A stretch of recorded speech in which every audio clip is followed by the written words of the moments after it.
জনাব সালাউদ্দিন আইয়ুবী, আপনি বলছেন যে যে স্বরাষ্ট্র মন্ত্রণালয়ের অনিচ্ছার কারণে, কিন্তু আপনারা বাইরে এত বিষয় নিয়ে সোচ্চার, বাইরেও তো কখনো মার্কিন বাণিজ্য চুক্তি বাতিল বা আলোচনা এগুলোর জন্য বলছেন না। সংসদে বলার চেষ্টা করেছে, সেটা আলোচিত হয়নি, চেপে গেলেন তারপরে সবাই। নাকি আসলে ওই যে আপনি নাকি আসলে খেয়াল ওইটা করেছেন কিনা, ওইটা যেটি আসলে পররাষ্ট্রমন্ত্রী বলেছেন যে আসলে দুই দলের সম্মতিতেই হয়েছে, কোটানকোট সম্মতি হয়েছে এবং আলোচনা হয়েছে, যেটি আসলে পররাষ্ট্রমন্ত্রী বলেছেন, কিন্তু জামাতের আমির সেটি অস্বীকার করেছেন। না, জামাত ইসলামের সাথে কথা হয়নি। তিনি আলোচনা করেছেন, মানে যে কথাটি বলছেন এটা নিয়ে কিন্তু, এটা নিয়ে কিন্তু ব্যাপক সমালোচনা হয়েছে এবং জামাত ইসলামী প্রকাশ্যেই বলেছে যে তারা এই ব্যাপারে আলোচনা করেনি, এই ইস্যুতে কথা বলেনি। তিনি কথা বলতেই পারেন, নানা ইস্যুতে কথা বলেছেন বিভিন্ন সময়, তার সাথে তো কথা হয়েছেই, কিন্তু এই চুক্তি ইস্যুতে সুনির্দিষ্টভাবে কথা হয়নি জামাত ইসলামের সাথে।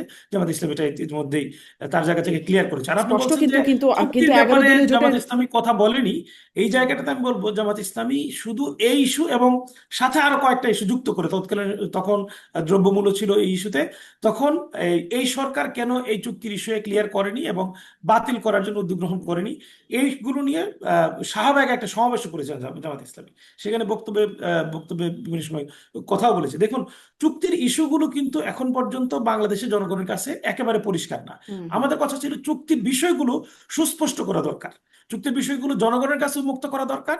সেটা সংসদের মাধ্যমে হতে পারে, হুম। সরকার জি, সাংবাদিক সম্মেলন করে বলতে পারে। এই জি, জি, উন্মুক্ত হলে পরে এটার পজিটিভ জায়গা, নেগেটিভ জায়গা, এগুলোতে জি। আমরা সুনির্দিষ্ট বক্তব্যগুলো অনেক ধন্যবাদ দেওয়ার আপনার সুযোগ এই পাই। এই অ্যাপ্রোচের জন্য, কারণ আমরা জানতে চাই সরকার এবং বিরোধী দল কি বলতে চায়, কিন্তু সংসদেও শুনি না সেই কোনো বিষয়ে। একমাত্র রুমিন ফারহানার মুখে একটু শুনেছিলাম, এবং সংসদের বাইরেও এটা নিয়ে খুব একটা আলোচনা। আপনাদের অনেক শক্ত ভয়েস আমরা কানে পাই, কিন্তু এটি পাই না। আপনি বলছিলেন জামাতের আমির যেটি বলেছেন যে আলোচনা হয় না, কিন্তু ব্যারিস্টার ফুয়াদ, আপনাদের 11 দলীয় জোটের একজন নেতা, তিনিও কনফার্ম করছিলেন যে তিনি জানেন জামাতের সাথে আলোচনা হয়েছে, জামাতের আমির না জেনে বলছেন। পরে আসবো আপনার কাছে, আবার আসিফ আশরাফি পাপিয়ার কাছেও একটু আসি। ধরেন এই যে মার্কিন চুক্তি, তারপরে সংসদের দক্ষিণ ভবনে, মানে সেটি ইউনূস আমলে, তারপরে আপনাদের সরকার আসলো, বিএনপি সরকার, সংসদের দক্ষিণ প্লাজায় এরকম নজিরবিহীনভাবে আয়োজন, যুক্তরাষ্ট্রের স্বাধীনতা দিবস, এবং এই আমেরিকা ককাস, যেটিও একটা বিশেষ বার্তা তো আছেই। সেটি নিয়ে কেউ কোনো আইনি কাঠামো তো নাই, কেউ কিছু এক্সপ্লেইনও করলো না, যেটি আসলে কেন হলো, কি হচ্ছে এখানে, বা কি উদ্দেশ্য এটির। কি মনে হয় এখানে হচ্ছে আসিফ আশরাফ ব্যাপার, পাপিয়া, কি হচ্ছে? আমি, আমার তো একটা ব্যক্তিগত সত্তা আছে, এবং আমি সেই ব্যক্তিগত সত্তা নিয়ে আমি বলতে চাই যে আমি আমার বুদ্ধি হওয়ার পর থেকে অদ্যাবধি কাল পর্যন্ত সংসদের দক্ষিণ প্লাজায় কোনো রাষ্ট্রের আহ, বিজয় দিবস বলেন কিংবা কোনো রাষ্ট্রের কোনো আচার অনুষ্ঠান আমি এই প্রথম সংবাদপত্রের মাধ্যমে, রেডিও টেলিভিশনের মাধ্যমে আমি জেনেছি এবং সেটাতে আমি অবহিত হয়েছি। তো এখানে একটা ব্যাপার হলো যে আমরা কি কখনোই প্রভাব মুক্ত হতে পারবো না, একজনের খপ্পর থেকে পড়ে সরে এসে আরেকজনের খপ্পর। আসলে বাংলাদেশের মানুষ আমরা তো খপ্পরে পড়তে চাই না।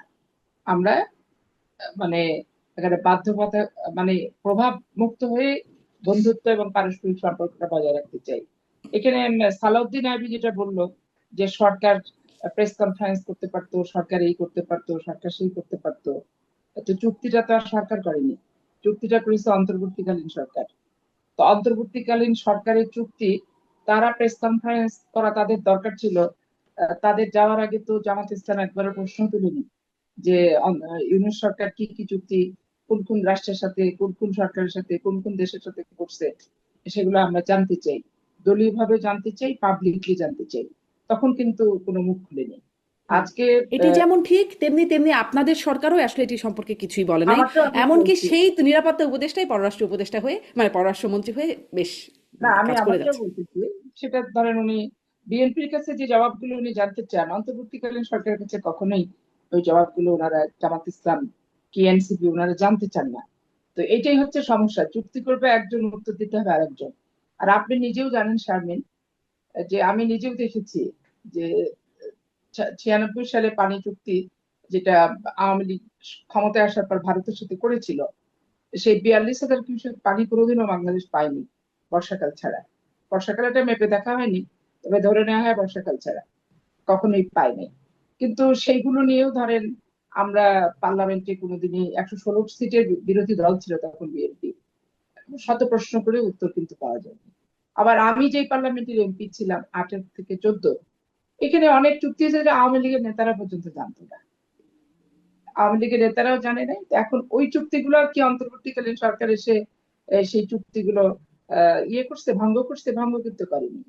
একটা রাষ্ট্রের সাথে একটা রাষ্ট্রের যখন চুক্তি হয়ে যায়, চুক্তি নেগেটিভ হোক পজিটিভ হোক, রাষ্ট্রের স্বার্থ রেখেই হোক কি রাষ্ট্রের স্বার্থ না রেখেই হোক, এই চুক্তিগুলো বলা খুব সোজা, যে চুক্তিগুলো ভঙ্গ করা যায়, কি চুক্তিগুলো থেকে বেরোয় আসা যায়, কি চুক্তি আমি মানলাম না, বলা যায়। কিন্তু আহ, পূর্ববর্তী সরকার যখন করে যায়, এটা চলমান প্রক্রিয়াতেই কিন্তু পরবর্তী সরকারগুলোকে তখন সেভাবেই চলতে হয়।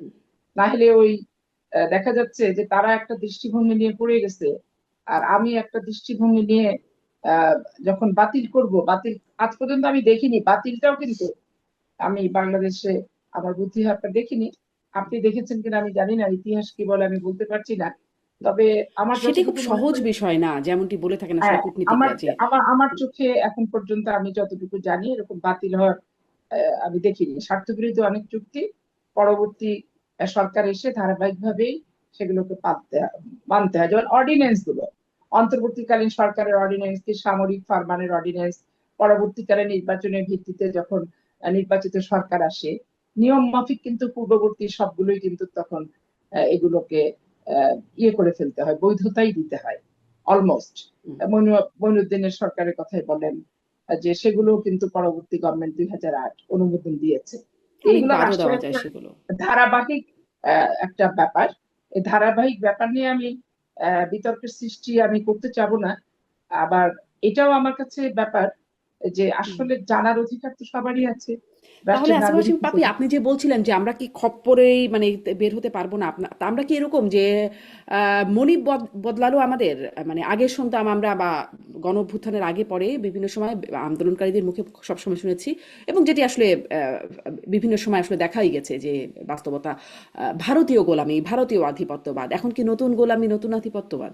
দেখেন শারমিন, আপনি বাংলাদেশের মানে পূর্ব পাকিস্তান, পশ্চিম পাকিস্তান, ভারতীয় এশিয়ার আপনি যদি ইতিহাস পড়েন, দেখেন ওই নীলকরদের আধিপত্য, আপনি উপনিবেশবাদ ব্রিটিশদের আধিপত্য, ভারতীয় আধিপত্য, তারপর পাকিস্তানের আধিপত্য, বাংলাদেশ স্বাধীন হওয়ার পর ভারতীয় আধিপত্যবাদের কবলে নিপতিত হয়ে বাংলাদেশের রাজনীতির কি নিকৃষ্ট পরিস্থিতি, কি ছিন্ন ভিন্ন রক্তাক্ত পরিস্থিতি 15 বছরে করলো, এটা তো আপনারা আমরা বাংলাদেশি মানুষ যে যেখানে থাকেন সবাই কিন্তু আমরা প্রত্যক্ষদর্শী। কিন্তু আমাদেরও এমন ভাবে কিছু আসছে পৃষ্ঠে, আপনার জিও রাজনীতি বলেন, সবকিছু এমন ভাবে জড়ানো থাকে যে স্বাধীন চেতা হয়ে করতে গেলেও রাষ্ট্রপতি জিয়া রহমানকে যেভাবে শহীদ হতে হলো, প্রাণ দিতে হলো, সেরকম পরিস্থিতির পরীক্ষাও কিন্তু বাংলাদেশের মানুষ দিয়েছে এবং বিএনপি দিয়েছে।